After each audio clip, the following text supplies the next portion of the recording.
Good morning. We are putting 3 cattle away to ABP this morning, so we're just weighing a batch while we're at it, so we can get the weights of them before they go. Then you know your kill out percentages.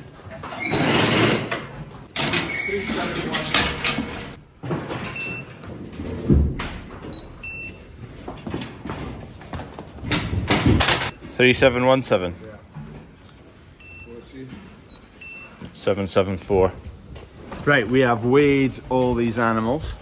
So we've picked out the 3 heaviest. One of them weighs 775, the other 2 are about 750 something. So I don't think... You ready?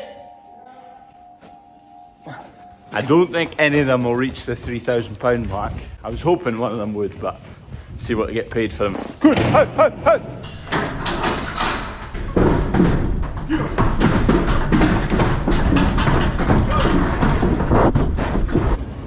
Dad's away into ABP with those 3 beasts. They will all be just shy of £3,000. They'll be worth about 2,900, which is good. They're making money at that. I would have kept them another week or 2. Maybe not the 775 kilo one, but the 2 750s. But you don't really faffing about taking a single in. So take a full trailer load in there. Beef trade still strong. I could. Oh, there's a cow about to calve. You can just see a bag starting to appear. Yeah, beef is strong. I don't see it falling off a cliff. It might have a check back when the likes of the last year's spring calves start to hit the abattoirs. For us, it's not too risky because what we're doing is we're sending 3 beasts away at a time.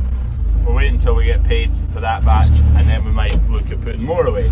For the guys that are putting away a full load onto a lorry, there's a serious bit of money floating about on one of these trailers. I hope no one gets scunnered, but at £7 a kilo for the beef, and it's not really changed too much in the supermarkets, someone in that chain is taking a hit. And right now, on the beef side, the farmer is not taking the hit.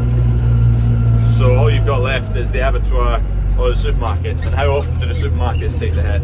It is just a kind of point to think on, isn't it? Dad got nailed in, was it the 90s?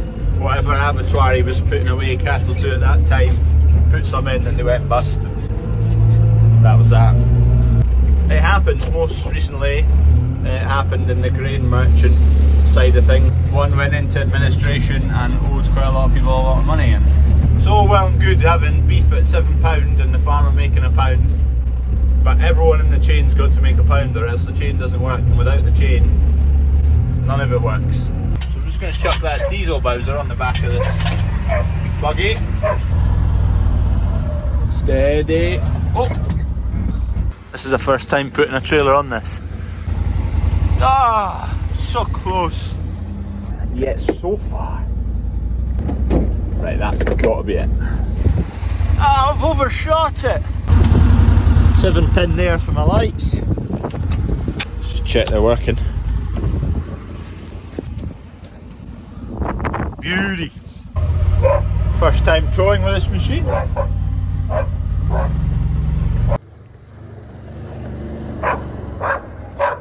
Harvey's just putting out some silage.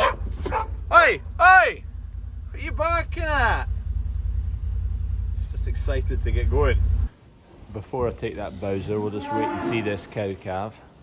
Angus coming. Update on my Simmental and Angus twins. Here's the Angus. Perky, doing fine. That's mother there, she's taking the both of them fine. I am now quite confident they were both from that mother. But the Simmental half is a bit wonky looking, which I think come from the fact there's twins in there. So look at her back legs. Bowed a bit. I think she'll grow out of it.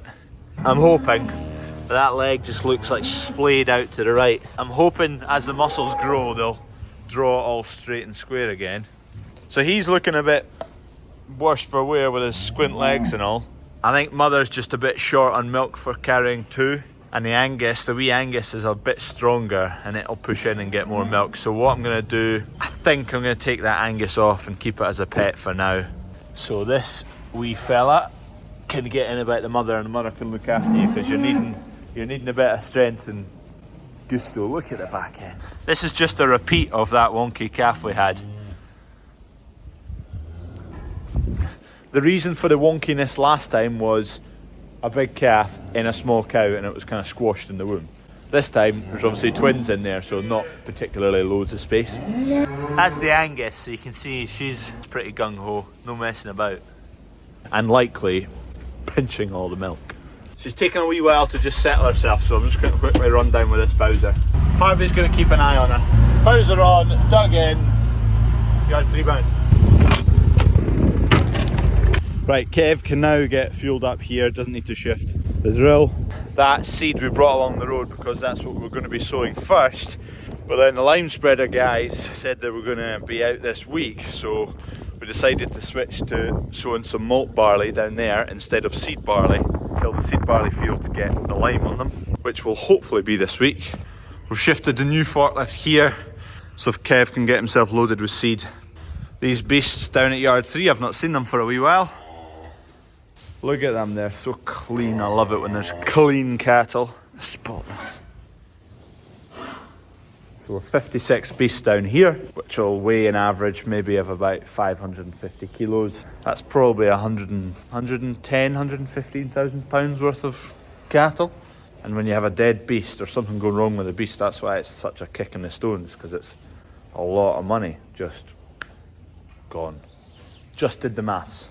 117,000 pounds worth of cattle if you take them at a 550 kilo on a 55% kill out on a £6.90 per kilo weight. Probably not the right way of doing it. You probably want to do live weight prices at this stage. Anyway, roughly a lot of flipping money, but there's a lot of flipping money going into them. The cows will use could be just about 20,000 pounds worth of silage through the winter time. Probably end up using 2,000 bales of straw. Initial cost of cows, our average will probably cost between maybe £2,000 and £3,000, somewhere in there, times 100. Cost of shed, a lot, spread it over 50 years, but certainly glad we pulled the trigger and did the cattle when we did them, because I wouldn't like to go and do that all again and set up again. I think if we went and did that all again tomorrow, we'd be paying at least £500 a head more per cow. Could be more like £750, £800 a head more. And the beef is quite profitable at the moment, so touch wood that continues, but it goes in cycles. I mean, the arable side of the farm right now, it's having an awful year, but that awful year has followed 2 or 3 previously fairly good years, so you can't look at an individual year. You've got to be looking at 5-10 year averages. There's no point looking at 1 year in particular. Anyway, let's see how this cow's going. Well done, cow. Happy days. Let me just go and get her details. It's a heifer, that one. Good strong cow, her. My new lad has settled down quite a bit now. He's quite content.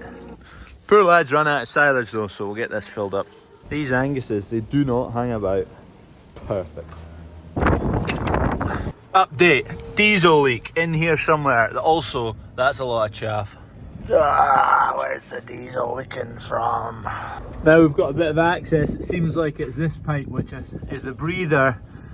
I think it's the breather between the top 2 parts of the tank. We've had one of these go in the past. Just to confirm it is that. Harvey's just going to turn the tractor on, but it must be that. Right, go for it.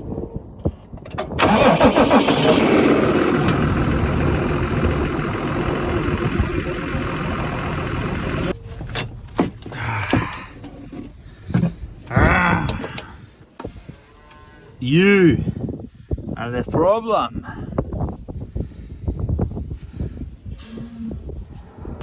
I've done one of these on the other T7 before. Bit of a pain in the backside. Anyway, it's off.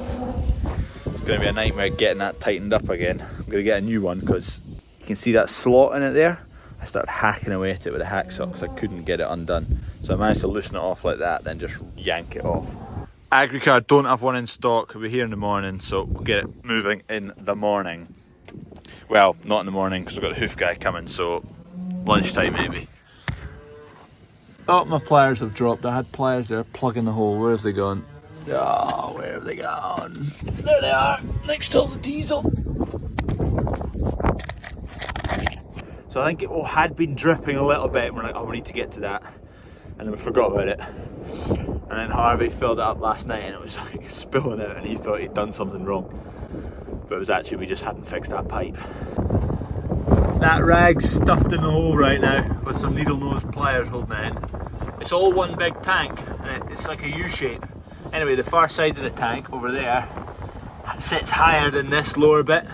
So the diesel from that side is currently trying to get out this hole because it's sitting lower. Harvey's going to take this trailer along the road to yard 1. He was going to be mucking out, but he needs a tractor for that, and it's now out of action. So he's just going to go and sort out some knackered old pallets and some branches and trees and whatnot while I go to North Berwick, and we'll get that tractor running tomorrow. Sort of breathes from there down into there basically. While we're at it, we can clean this out because that's fire hazard. So in the end, those 3 beasts that went away, one of them, the heaviest of the lot, was 8 pounds short of hitting the £3,000 goal. 8 pounds short. Damn it. So they all paid out 705 pence a kilo, which is fantastic. Anyway, I'm off out to see some pals, have a steak, because Gate Lady's out of the country. She's abandoned me, and I don't know how to cook myself a meal. Put it down below what you having for your tea tonight. Roast beef, steak, lamb. That all sounds amazing.